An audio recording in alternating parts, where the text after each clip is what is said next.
as it blitzes alongside a railbed slicing through Southern California's Anza-Borrego desert. The 2017 Ford F-150 Raptor sashays gently side to side, its wide all-terrain tires tracking the bumps and ruts in the sandy trail. The ventilated seats are set to high, while our hands twitch the wheel back and forth with minor corrections to keep the truck pointed straight. Well, straight-ish. We're creating quite the dust cloud, but that's less because of the swinging hips than our proximity to the speed governor. The Raptor doesn't need to be traveling at triple digits through the desert to amaze, but it certainly helps.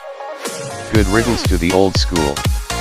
For example, its new twin-turbo 3.5-liter V6 and 10-speed automatic transmission help the Raptor to amaze in a straight line. Its turbochargers whistle more boost, up to 18 psi, into the manifold than do those of the regular F-150's 3.5-liter EcoBoost mill, which itself has been updated for 2017. Combined with a new aluminum block, upgraded internals, port and direct fuel injection, and a lighter valve train, the turbos help this engine crank out 450 horsepower and 510 lb-ft of torque, increases of 75 horses and 40 lb-ft over the standard EcoBoost 3.5, which suddenly seems wimpy in comparison. More important, that's 39 horses and 76 lb-ft more than the old Raptor's 6.2-liter V8, gains that are immediately noticeable. This Raptor feels much quicker than its predecessor, and we expect it'll reach 60 miles per hour in the low 5-second range. With 3 overdrive gears, the 10-speed is above all a play for highway fuel economy, but its ratio spread does keep the twin-turbo 6 in the meat of its power band, too. This transmission, however, is one of the Raptor's few weak points, despite the genuine magnesium shift paddles. Even under full throttle, it slurs shifts in normal mode. For quicker gear swaps, you have to use the mode switch on the steering wheel to toggle the truck into Sport, one of 6 available settings, at which point those shifts occasionally are rather harsh. And, when cruising, every toe tip into the throttle reminds us what a big number 10 is, as the transmission shuffles down to find the necessary gear. We did find it amusing, though, that with the transfer case in low range, it's already in 5th gear by 15 miles per hour. A 5% reduction in aerodynamic drag helps the transmission elevate the Raptor's fuel economy from the old truck's 12 mpg city and 16 mpg highway to 15/18 mpg. The aero improvement is due not only to the new styling but also to automatic grille shutters and the air smoothing effect of skid plates, which have an environmental benefit beyond simply reducing the incidences of 5W30 spilling out of rock-pierced oil pans. Commutes, too. While a commercially available truck that can repeatedly enter and return from extremely low Earth orbit without undue harm is impressive, the Raptor's ability to do so is in no way surprising. That's what it's engineered to do. What is surprising is how well a vehicle with the suspension necessary to do so performs on pavement. The Raptor's roll control is simply excellent. Yes, the BF Goodrich all-terrain T/KO2 tires hinder the truck's paved road adhesion limits, but its behavior up until those limits is startling. It's a genuinely composed and comfortable cruiser, and it handles twisty roads far better than a Mustang would handle desert running. Of course, a Mustang doesn't have 34-inch tall, reinforced sidewall KO2s which, incidentally, are the reason the speed limiter is set so low, mounted to optional beadlock-ready 17-inch wheels. They look awesome. The Dirty Bird.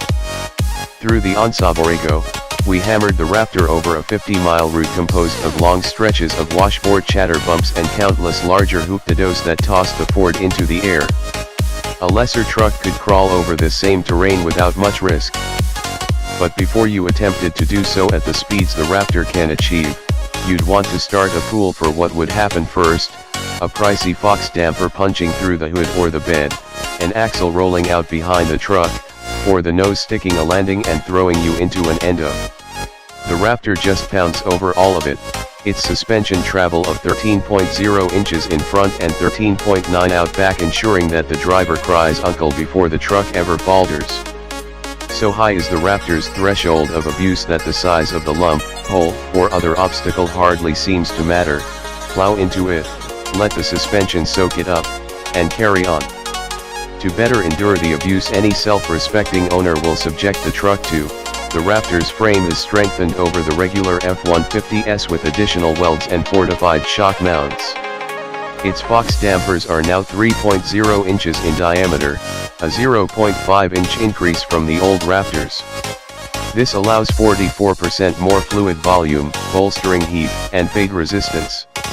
To enable the Raptor's surprising on-road aptitude, the shock absorbers are softer in the middle of their travel but stiffen as they near both full compression and full extension, the former to control bottoming out, the latter to manage the suspension's motion when the truck achieves liftoff.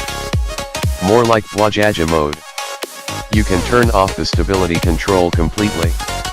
However, excess yaw can couple with unpredictable desert terrain to turn straight line speed into multiple rollovers and a helicopter ride with no view but the faces of medics leaning over a backboard. Knowing that, we found the Baja driving mode an excellent choice. In this setting, the stability control calibration is superb, allowing great leeway and stepping in only under extreme circumstances with smooth, subtle interventions. This mode also relaxes the ABS, allowing some lockup to pile sand in front of the tires, long a favored means of stopping in softer terrain. Baja mode also tweaks the engine management program, shutting down fuel flow but keeping the throttle open when the driver jumps off the accelerator. This keeps air flowing through the engine, which in turn keeps the turbos spinning and cuts lag when the driver gets back on the gas. This function is limited to Baja mode because it negatively impacts emissions and fuel economy. But the best thing about Baja mode is how the transmission hangs onto gears to such an extreme degree, keeping engine response piano wire tight. It'll hang within just a few hundred RPM of redline for as long as your foot tells it to, urging you to tow a bit deeper, clear those last few revs, and grab the next gear and then start reaching for the next. And drivers will keep reaching again and again. Few vehicles of any kind and at any price, and none near the Ford's $49,520 base price, offer as many thrills or fulfill their mission as perfectly as the Raptor. Driving this truck off-road and at max attack is as exhilarating an automotive experience as you'll find.